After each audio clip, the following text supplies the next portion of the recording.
China's rise is often measured through factories, technology, and trade. But beneath its economic power exists another system that quietly shapes its global position. An energy network built to protect one of the world's largest economies from uncertainty. From distant pipelines to strategic ports, China has spent decades creating an energy shield designed around one simple challenge: keeping fuel flowing in a world where supply routes can change overnight. China's energy challenge begins with geography. The country has enormous industrial demand, but many of its most important energy sources are located thousands of kilometers away. This distance created a strategic problem. How do you power a manufacturing empire when the resources you need must travel through vulnerable global routes?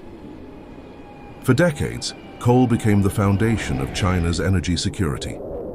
It powered factories, cities, and the industrial expansion that transformed the country into a global manufacturing center. But relying heavily on one resource also created a vulnerability.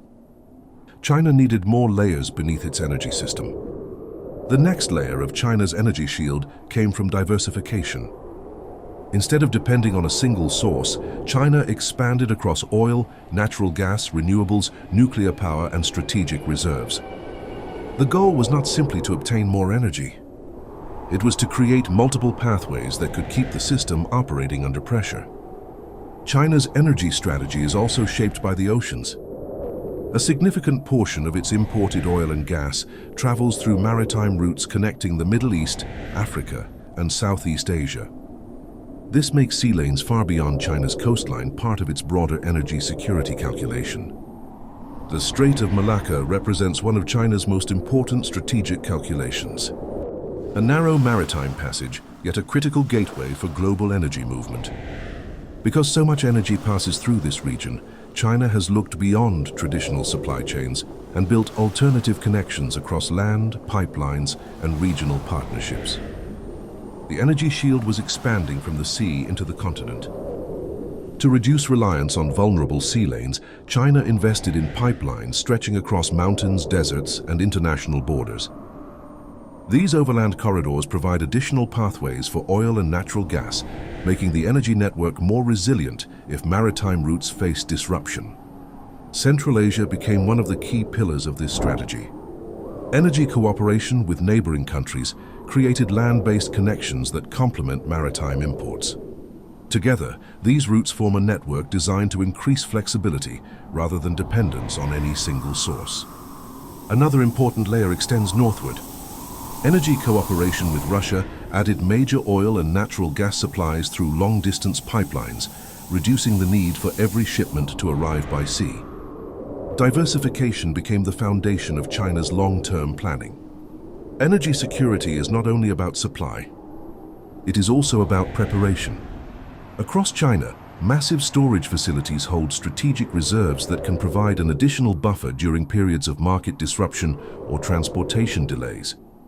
The protection of energy infrastructure also became part of broader national security planning.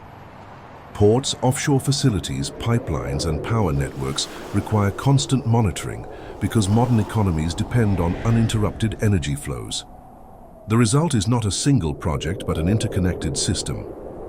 Domestic production, overseas imports, strategic reserves, power grids, ports, pipelines, and transportation networks all reinforce one another. The hidden energy shield is built through layers, allowing different parts of the system to support each other when conditions change. But energy security does not stop at the border. China's demand for resources has shaped relationships across Central Asia, the Middle East, Africa, and beyond. Energy infrastructure creates more than supply. It creates long-term economic connections, diplomatic relationships, and strategic interests that can influence how countries interact with Beijing. But the energy shield is evolving again. China is now investing heavily in solar power, wind energy, nuclear generation, batteries, electric vehicles, and advanced power transmission. The strategic logic is changing. The less energy that must be imported, the less vulnerable the system becomes to disruptions beyond its borders.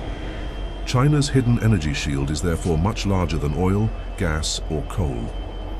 It is a layered system connecting domestic resources, overseas suppliers, pipelines, ports, reserves, power grids, technology, and strategic infrastructure.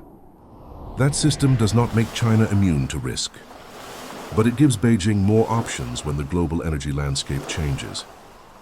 And that is why the world cares. Because when China secures energy, it is not simply powering factories.